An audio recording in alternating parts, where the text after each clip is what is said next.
Ya, Assalamualaikum warahmatullahi wabarakatuh semuanya. Waalaikumsalam warahmatullahi wabarakatuh. Waalaikumsalam warahmatullahi wabarakatuh, Bu. Baik, hari ini kita akan belajar secara daring. Untuk terlebih dahulu kita berdoa dulu ya. Berdoa dipersilahkan.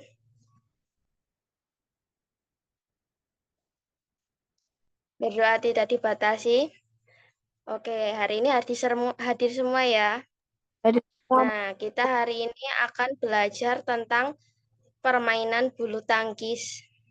Ada yang tahu permainan bulu tangkis? permainan menggunakan net. Baik, ya benar Mbak Yasinta. Jadi permainan bulu tangkis itu merupakan salah satu permainan netting ya. Nah, di sini Ibu akan share screen sebentar.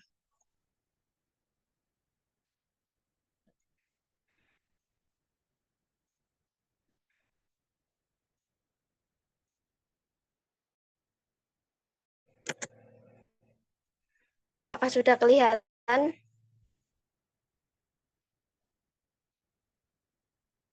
Kelihatan, Bu.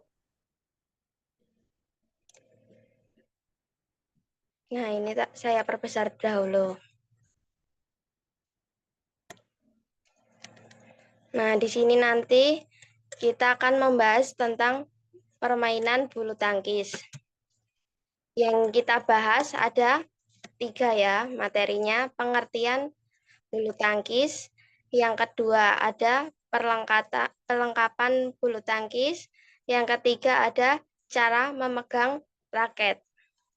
Nah, kita akan memasuki materi yang pertama terlebih dahulu. Materi pertama tadi tentang pengertian permainan bulu tangkis.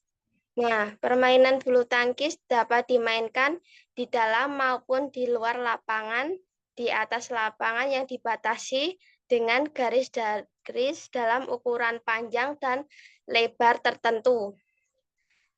Nah, bulu tangkis adalah cabang olahraga yang termasuk ke dalam kelompok olahraga permainan. Permainan bulu tangkis dapat dimainkan dimanapun, di luar lapangan, di atas lapangan dengan ketentuan tanah tertentu atau lantai tertentu, terus dibatasi dengan garis-garis dan ukuran panjang dan lebar. Lapangan bulu tangkis dibagi menjadi 2 sama besar ya, dan dipisahkan dengan net. Alat yang digunakan adalah sebuah raket sebagai alat pemukul, serta shuttlecock sebagai bola untuk dipukul. Selanjutnya, ini Ibu akan jelaskan sejarah singkat bulu tangkis.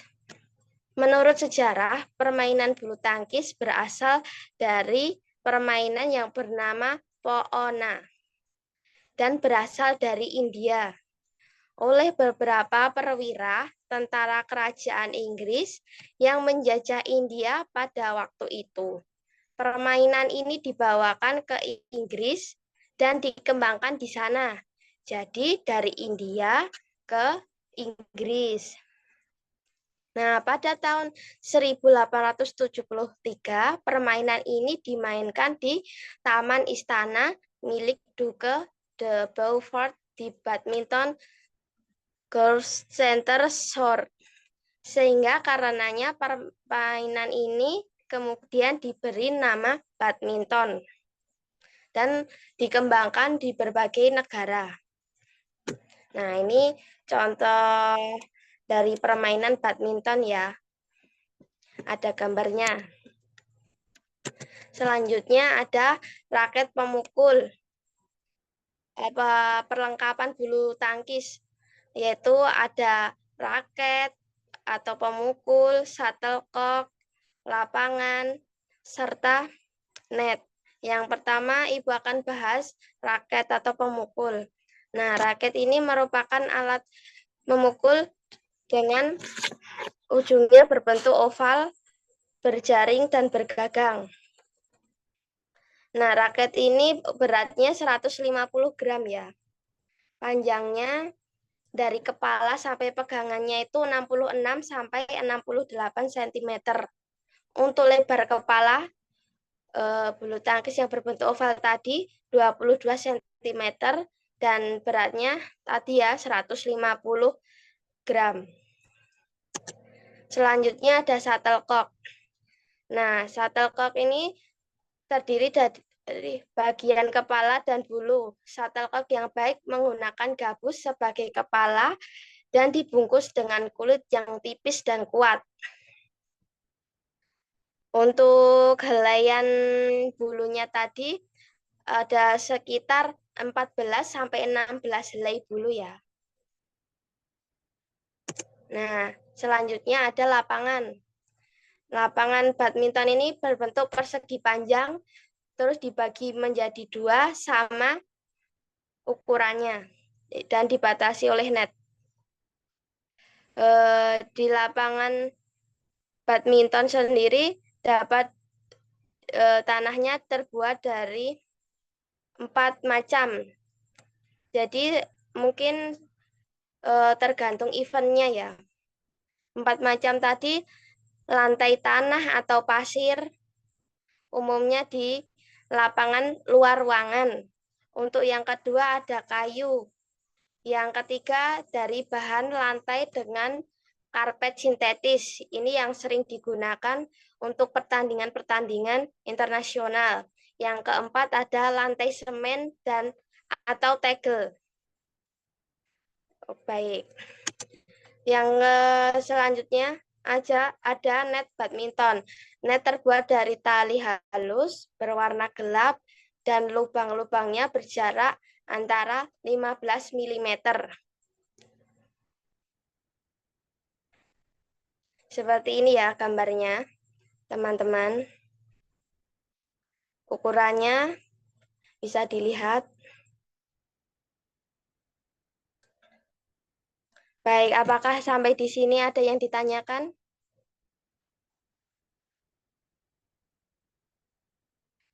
Kalau tidak, Ibu lanjut ya. Nah, selanjutnya ada cara memegang raket. Ada 4, yaitu dengan pegangan depan, forehand. Yang kedua ada pegangan belakang atau backhand grip. Yang ketiga ada pegangan American. Yang keempat ada pegangan combination.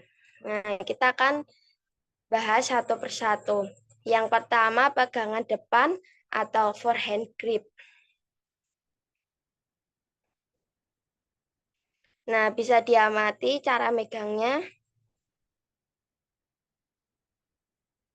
Cara memegang raket forehand grip merupakan cara yang paling banyak digunakan karena mudah digunakan dalam melakukan berbagai jenis pukulan. Cara memegangnya seperti orang berjabat tangan ya. Langkah memegang raket dengan cara forehand grip adalah sebagai berikut. Meletakkan jari tengah, jari manis, dan jari kelingking pada pegangan raket. Kemudian letakkan jari telunjuk sedikit berlebih jauh dari ketiga jari. Dan ibu jari diletakkan di antara telunjuk dan ketiga jari tadi. Sehingga posisi tangan akan mirip seperti orang sedang berjabat tangan. Yang selanjutnya ada pegangan backhand. Backhand grip atau pegangan belakang. Nah, pegangan belakang ini tujuannya untuk memukul kok agar melayang keras dan terkontrol. Nah, caranya sebagai berikut. Pegang raket dengan posisi miring, membentuk huruf V ya. Setelah itu diputar raket ke berlawanan dengan arah jarum jam, sehingga bentuk V akan bergerak ke kiri. Selanjutnya, posisi ibu jari ke bagian bawah belakang pegangan untuk memberikan kekuatan yang lebih besar. Di samping itu, posisi jari juga harus lebih longgar agar pegangannya kuat. Nah, ini dua pegangan raket, yaitu pegangan depan atau forehand grip, pegangan belakang atau backhand grip. Selanjutnya ada pegangan gebuk kasur atau American grip. Ini gambarnya belum muncul. Nah, pegangan America grip atau sering disebut gebuk kasur. Nah, pegangan ini ditujukan untuk memukul kok yang datang ke bagian belakang tubuh dengan cara posisikan ibu jari dan telunjuk dengan cara menempelkan pada bagian pegangan raket yang luas. Yang kedua, setelah itu tangan memegang ujung raket seperti memegang pukulan kasur. Nah, bisa dibayangkan ya bagaimana seperti orang memukul kasur. Nah, yang terakhir ada pegangan kombinasi atau combination. Nah, pegangan kombinasi ini perpaduan antara teknik forehand dan backhand. Jadi teknik ini dilakukan dengan memegang raket dalam posisi miring. Setelah itu, telunjuk diletakkan di depan pegangan raket dan menghadap ke ujungnya. Sementara itu, ibu jari diposisikan dalam keadaan memanggul tangkai raket dan sisi belakang. Nah, tujuan dari pegangan ini membantu pemain untuk menyesuaikan posisi raket berdasarkan arah datangnya kok bulu tangkis. Nah, sekian materi ini. Apakah ada yang ditanyakan? Baik, kalau tidak, kita akhiri dulu. Kita akan bertemu di minggu depan dalam pembelajaran PJOK praktek. Untuk mengakhiri pertemuan hari ini, sekian dari saya. Kurang lebihnya mohon maaf. Wassalamualaikum warahmatullahi wabarakatuh. Waalaikumsalam warahmatullahi wabarakatuh.